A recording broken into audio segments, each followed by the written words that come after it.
The silence in the Zephyrian command center felt heavy as Admiral Kexathara stared at the massive holographic display. What had started as a routine deep space exploration mission had turned into their species' worst nightmare. The blue-green planet below them looked peaceful enough, with swirling white clouds and vast oceans that reminded her of ancient Zephyrian poetry about lost homeworlds. "Sir, we're still receiving those strange transmissions," reported Communications Officer Velnara, her four arms dancing across the control panels with practiced efficiency. "The signals are coming from all across the planet's surface. They seem to be some kind of entertainment broadcasts." Kexathara's mandibles clicked nervously.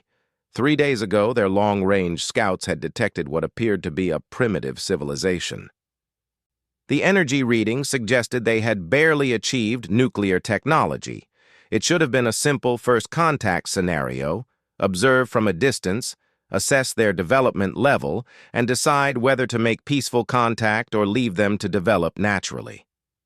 But everything had gone wrong. "Show me the transmission again," Kexathara ordered, her voice carrying the authority of someone who had commanded starships for over 2 centuries. The holodisplay flickered and showed a collection of images and sounds that made no sense to the Zephyrian mind. Creatures with only 2 arms and 2 legs moved around in what appeared to be fictional scenarios. They seemed to engage in combat for entertainment, told stories about impossible heroes, and created art that celebrated violence and conquest in ways that chilled Kexathara to her core.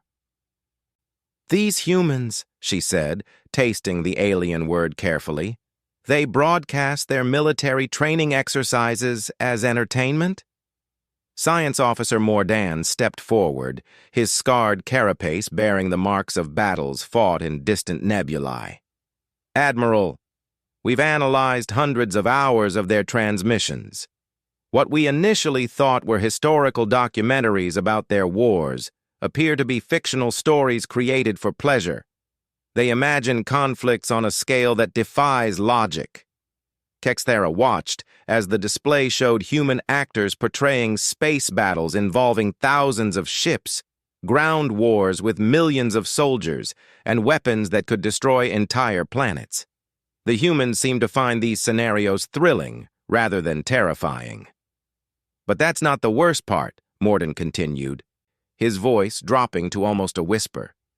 "We've detected traces of their actual military communications. Admiral, they're not as primitive as we thought. Their technology is advancing at an impossible rate. In just the last 50 of their years, they've gone from barely achieving flight to splitting atoms and launching primitive spacecraft." The command center fell silent except for the gentle hum of life support systems. Every Zephyrian present understood the implications. Their own species had taken millennia to achieve such technological leaps. "There's more," Velnara added reluctantly. "We intercepted military communications that suggest they've already begun experimenting with fusion technology and something they call quantum computers. Their weapons development programs are massive, spanning multiple continents." Kexathara felt her blood chill. The Zephyrian Empire had encountered many species during their expansion across the galaxy. Most were peaceful, some were aggressive, but none had shown this combination of rapid technological advancement and apparent cultural obsession with warfare. "What triggered their current development phase?" she asked. "Global warfare, sir. They've fought 2 massive planetary conflicts in the last century, each more devastating than anything in their previous history. The second conflict ended when they developed atomic weapons and used them against their own species." The Admiral's 4 eyes widened in disbelief. "They used planet killers against their own people?" "Yes, sir. But here's what concerns our analysts most. These wars seem to accelerate their technological development rather than set them back. They rebuilt their civilization stronger than before and reached beyond their planet within decades." Kexathara turned back to the display showing the blue world below. Intelligence reports indicated over 7 billion humans lived on that single planet. 7 billion members of a species that seemed to treat galaxy-spanning warfare as entertainment and had proven capable of using weapons of mass destruction against themselves. "Admiral," Morden said carefully, "there's something else. Our stealth systems failed yesterday." The command center erupted in alarmed chittering from the crew. Zephyrian stealth technology was the most advanced in the known galaxy. Their ships could remain hidden from civilizations far more advanced than these humans were supposed to be. "How?" Kexathera demanded. "We're not certain, but we detected energy signatures suggesting they've developed some form of quantum sensors. It's impossible. That technology should be centuries beyond their current capabilities. But our stealth field destabilized for nearly 30 seconds. Kexathera stared at the peaceful-looking planet with growing dread. If the humans had detected them, even briefly, it could mean only one thing. "Sir, incoming transmission from the planet's surface," Velnara announced, her voice tight with fear. "Put it through." The hollow display shimmered and resolved into the image of a human face. The creature had pale skin, short, dark hair, and those strange dual eyes that seemed to focus with predatory intensity. When it spoke, the translation systems rendered its words in perfect Zephyrian. "Greetings to the vessel in high orbit.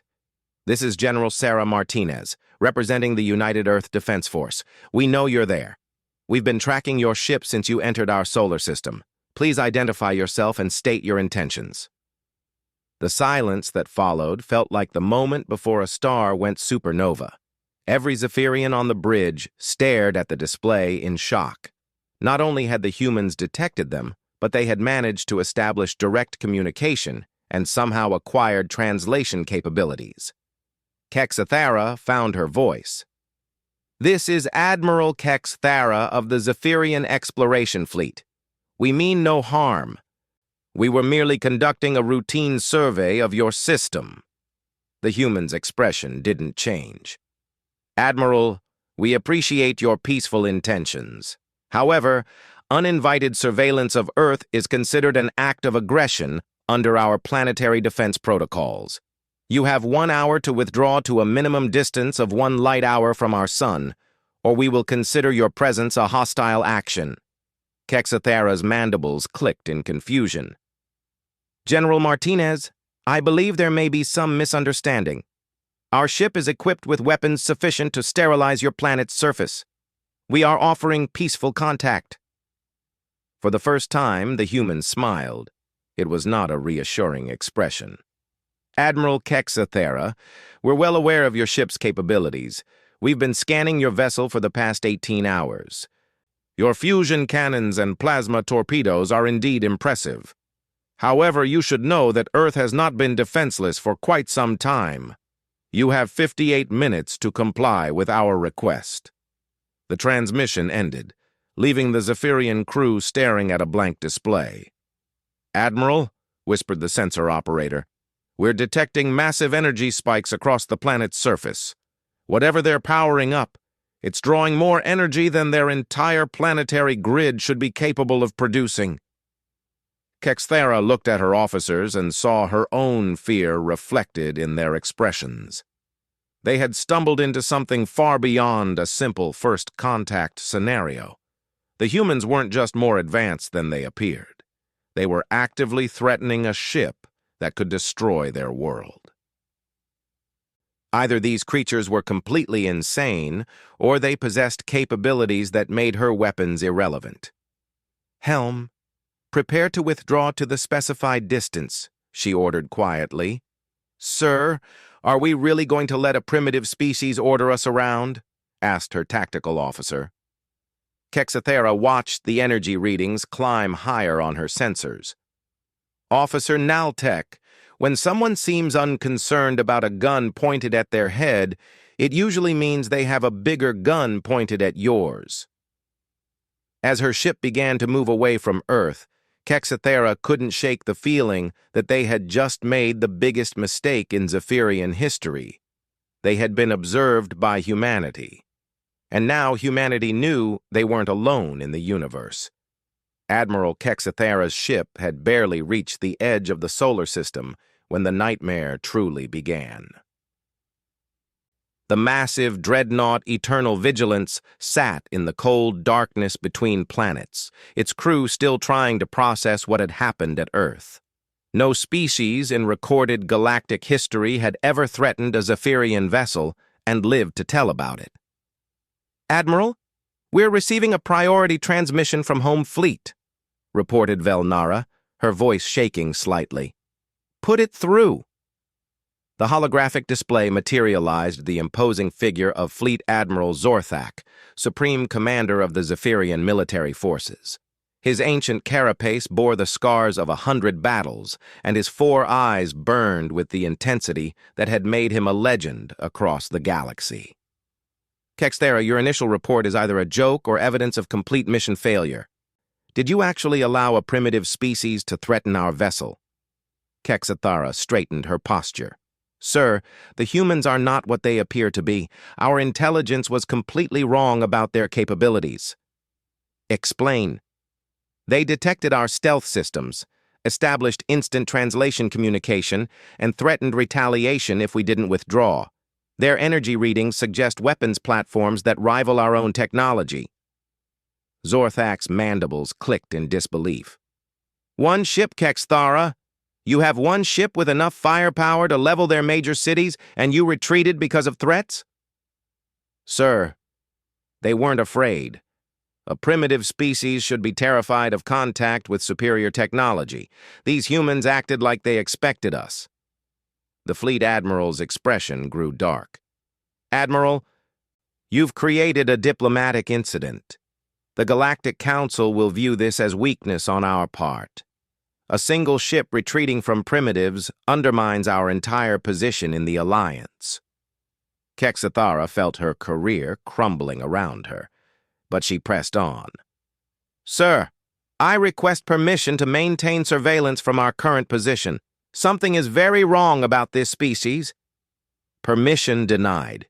You will return to base immediately for debriefing. I'm dispatching the 5th Battle Group to handle this situation properly." The transmission ended, leaving Kexathera staring at empty space. The 5th Battle Group consisted of 12 heavy cruisers, 30 destroyers, and 2 dreadnoughts. It was enough firepower to conquer most civilized worlds. "Admiral," Science Officer Mordan said quietly, "if the humans truly have the capabilities they demonstrated, sending that much force might be seen as an act of war. Our orders are clear. Plot a course for home." As the Eternal Vigilance prepared to jump to hyperspace, none of its crew noticed the small, dark objects that had been shadowing them since they left Earth orbit. 2 weeks later, Fleet Admiral Zorthak led the 5th Battle Group into the Sol system with all the confidence of a predator entering a pen of prey animals. His flagship, the massive dreadnought Galaxy's Wrath, could crack a planet's crust with a sustained bombardment. The fleet arranged itself in a perfect intimidation formation as they approached Earth. "This is Fleet Admiral Zorthak of the Zephyrian Empire," he broadcast toward the blue planet. "Your species threatened one of our vessels. This behavior is unacceptable. We demand an immediate audience with your planetary leaders to discuss terms of your surrender." The response came faster than expected. "Admiral Zorthak, this is General Martinez again. We meet under less pleasant circumstances this time." The human appeared on his display, but something had changed. She was wearing different clothing, some kind of military uniform covered in insignia that suggested high rank. Behind her, Zorthak could see what appeared to be a massive command center filled with humans working at incomprehensible technology. "Human, you will address me with proper respect," Zorthak snarled. "We have brought sufficient force to end your civilization. Surrender now, and we may allow your species to continue existing under Zephyrian oversight." General Martinez smiled that same unsettling expression Admiral Kexathera had described. "Admiral, we appreciate your directness. However, we've had 2 weeks to prepare since your scout ship's visit. We've made some adjustments to our defenses." "Your defenses?" You have no space fleet. Your technology is centuries behind ours. Admiral, would you mind looking at your sensor displays? Zorthak gestured to his sensor operator, who immediately began running deep scans of the surrounding space. Within moments, the officer's face went pale. Sir, I'm detecting massive gravitational anomalies. Something is causing space-time distortions throughout the system. The main display shifted to show sensor data instead of the human's face. What Zorthak saw made his blood freeze. Hundreds of contacts were appearing on the screen, ships that hadn't been there moments before. They emerged from what appeared to be folded space itself, materializing around the Zephyrian fleet like ghosts becoming real. The vessels were unlike anything in the galactic databases, sleek, angular, and covered in weapon systems that defied identification. Admiral, whispered his tactical officer, we're completely surrounded. I count over 300 contacts and they're still appearing. General Martinez's voice cut through the command center's chaos. Admiral Zorthak, allow me to introduce the Terran Defense Fleet. We've been working on our space program. The human ships moved with impossible precision, forming a perfect sphere around the Zephyrian fleet. Each vessel was smaller than Zorthak's dreadnoughts, but their energy signatures were unlike anything he'd ever seen. This is impossible, he breathed. Your species achieved spaceflight barely decades ago. Admiral, you're thinking too linearly. When humanity sets its mind to a problem, we don't just solve it, we revolutionize it. 2 weeks ago, you showed us that we weren't alone. You also showed us that not everyone in the galaxy is friendly. More ships continued appearing. Zorthak watched in growing horror as his tactical displays showed vessels emerging from what his scientists insisted should be empty space. The humans had somehow mastered technology that allowed them to hide entire fleets in dimensional folds. How many ships do you have? He demanded. Currently, in this system, about 800. The rest of the fleet is still mobilizing. Zorthak's 4 eyes widened. The rest? Admiral, did you really think Earth was our only world? We've been rather busy since we developed faster-than-light travel 3 years ago. Humanity has established colonies in 47 star systems. Each system has its own defense fleet. The sensor operator's voice cracked with disbelief. Sir, long-range sensors are detecting massive fleet movements in nearby systems. Multiple task forces are jumping toward our position. General Martinez continued as if discussing the weather. We've also made some improvements to our weapons technology. Would you like a demonstration? That won't be necessary, Zorthak said quickly, sweat beading on his carapace despite the cool air of the command center. A new voice cut into the transmission, deep, authoritative, and speaking with the weight of absolute power. Admiral Zorthak, this is Fleet Admiral Chen Wei, Supreme Commander of the Terran Defense Forces. The display split to show another human, this one older and wearing even more elaborate insignia. Behind him, Zorthak could see a command center that dwarfed anything the Zephyrian Empire had built. Admiral, your species has committed an act of aggression against Earth by bringing a battle fleet into our territory without permission. Under the laws of war, we would be justified in destroying your forces entirely. Zorthak found his voice. Fleet Admiral Chen, perhaps there has been a misunderstanding. We simply came to establish diplomatic contact. With a battle fleet? Admiral, we've been monitoring your communications since you entered our space.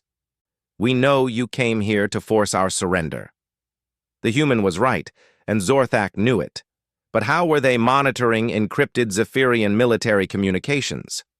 However, Fleet Admiral Chen continued, humanity prefers diplomacy to warfare when possible.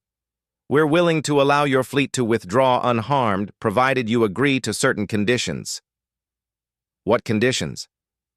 First, you will return to your space and inform your government that Earth and all human colonies are under the protection of the Terran Defense Force. Second, any future contact between our species will be conducted through proper diplomatic channels. Third, You will provide us with star charts showing the location of your territory so we can avoid accidentally violating your space." Zorthak's mind reeled. "You're dictating terms to us?" "Admiral, look around you. You brought 50 ships. We currently have 800 surrounding you, with more arriving every hour. Yes, we're dictating terms." The Zephyrian admiral stared at his tactical displays. Every ship in his fleet was targeted by multiple human vessels. His weapons could still devastate Earth's surface, but his fleet would be annihilated in the process. "I need time to consider your terms," he said finally. "You have 1 hour, Admiral. After that, we'll assume you've chosen the military option." As the transmission ended, Zorthak slumped in his command chair. In a single moment, the balance of power in the galaxy had shifted forever.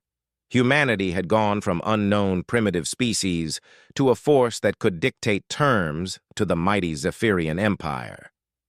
And somehow, Zorthak suspected this was just the beginning of humanity's expansion into the stars. 6 months after the incident at Earth, the Galactic Council chambers had never been more crowded or more tense. Representatives from 47 different species sat in their designated sections, their various forms of communication creating a symphony of clicks, chirps, and electronic tones that the translation systems worked overtime to process. At the center of it all sat High Counselor Vectron, a being so ancient that some claimed he remembered the first wars between organic and artificial life. His crystalline form pulsed with slow, measured light as he called the emergency session to order. "We are here to discuss the situation involving the species known as humanity." Vectron's voice resonated through the chamber with harmonics that reached every being present, regardless of their hearing range. Fleet Admiral Zorthak stood in the witness section, his once proud posture now showing the weight of his recent experiences. "High Counselor, members of the Council, I submit that humanity represents a threat unlike any we have encountered in recorded galactic history." Murmurs rippled through the assembled delegates. The Zephyrian Empire had been the dominant military power in the galaxy for over 1,000 years. Hearing their fleet admiral speak of any species as a threat was unprecedented. Ambassador Velcora of the Peaceful Luminari stood, her gossamer wings catching the light of the council chamber's energy field. "Admiral Zorthak, your initial reports claim this species went from primitive to spacefaring in mere decades. Surely this is an exaggeration." "I wish it were," Zorthak replied grimly. 6 months ago, our long-range surveys indicated they had barely achieved nuclear technology. Today, they operate fleets in 47 star systems and have established what they call the Human Colonial Alliance. The chamber erupted in disbelief. Ambassador Thexmore of the Mechanical Collective's optical sensors flashed rapid sequences as he processed the information. "Admiral, the Collective's expansion algorithms indicate such growth is mathematically impossible. Organic species cannot achieve that rate of technological advancement without external assistance." "That's what we thought too," Zorthak said. "But the humans didn't follow our models. They don't think like any species we've encountered." High Counselor Vectron's crystalline form pulsed brighter. "Explain." "Most species, when faced with a superior force, respond with fear, submission, or desperate aggression. Humans responded with curiosity and rapid adaptation. When they detected our stealth technology, they didn't panic. They reverse-engineered it and improved upon it within weeks." Representative Silandra of the Hive Minds leaned forward, her compound eyes reflecting the chamber's light. "How do you know this?" "Because they've been in contact with us continuously since the initial incident. They've shared technical specifications of their achievements, apparently as a gesture of goodwill. Their improvements to our own technology are substantial." Zorthak activated a holographic display that showed technical schematics. "This is their version of our stealth field generator. It's 40% more efficient and can mask energy signatures we didn't know were detectable. The chamber fell silent as representatives studied the impossible advancement displayed before them. There's more, Zorthak continued. They've established what they call the Terran Diplomatic Corps. 3 days ago, Ambassador Zhang Wei contacted every known spacefaring civilization simultaneously. Simultaneously? Ambassador Velcora's voice carried a note of disbelief. Across the entire galaxy? They've developed instantaneous communication technology that operates through quantum entanglement networks. Distance is no longer a barrier to their communications. High Counselor Vectron's light pulsed more rapidly, a sign of agitation among his species. Has humanity made any territorial demands? No, High Counselor, they've actually done the opposite. Ambassador Zhang has proposed something they call the Galactic Cooperation Initiative. They want to share technology and establish trade relationships with all spacefaring species. Representative Thexmore's optical arrays flickered in what might have been confusion. They wish to share their superior technology? What do they want in return? Knowledge, Zorthak said simply. They want to learn about every species, every culture, every technological approach we've developed. They call it expanding human understanding of the universe. Ambassador Graknal of the warrior clans slammed a massive fist against his desk. This is clearly a trap. No species shares advanced technology without seeking domination. Before Zorthak could respond, the chamber's communication system activated. The central holographic projector materialized the image of a human, a middle-aged woman with graying hair and wearing what appeared to be formal diplomatic attire. Greetings, esteemed members of the Galactic Council. I am Ambassador Zhang Wei of the Terran Diplomatic Corps. I apologize for the interruption, but I believe there may be some misunderstandings about humanity's intentions. The chamber erupted in chaos. No one had ever interrupted a Galactic Council session. The security systems should have prevented any unauthorized communications. High Counselor Vectron's voice cut through the noise with harmonics that enforced silence. Human Ambassador Zhang, how are you speaking to us? This chamber is protected by quantum encryption. Ambassador Zhang smiled, that same expression that had unsettled Admiral Kexathara months ago. High Counselor, we've been monitoring this session since it began. We felt it was important to address your concerns directly rather than allow misunderstandings to develop. Monitoring? Representative Thexmore's optical arrays blazed. Our security protocols are absolute. We're absolute, Zhang corrected gently. We've made some improvements. But please don't be concerned. We're only monitoring governmental communications to ensure we can respond quickly to any diplomatic initiatives. We respect privacy in all other matters. Ambassador Graknal rose to his full imposing height. You admit to spying on the Council. We prefer the term maintaining diplomatic awareness, Zhang replied calmly. We've learned that many conflicts in galactic history could have been avoided with better communication. We're simply ensuring that doesn't happen again. High Counselor Vectron pulsed with slow, deep light. Ambassador Zhang, Fleet Admiral Zorthak has informed us of your rapid technological advancement. The Council is concerned about your species' intentions. Of course you are. Zhang nodded. A species that advances too quickly often becomes aggressive. We understand your worry. That's why we've prepared a demonstration of our actual intentions. The holographic display shifted, showing what appeared to be a massive space station orbiting a star none of the Council members recognized.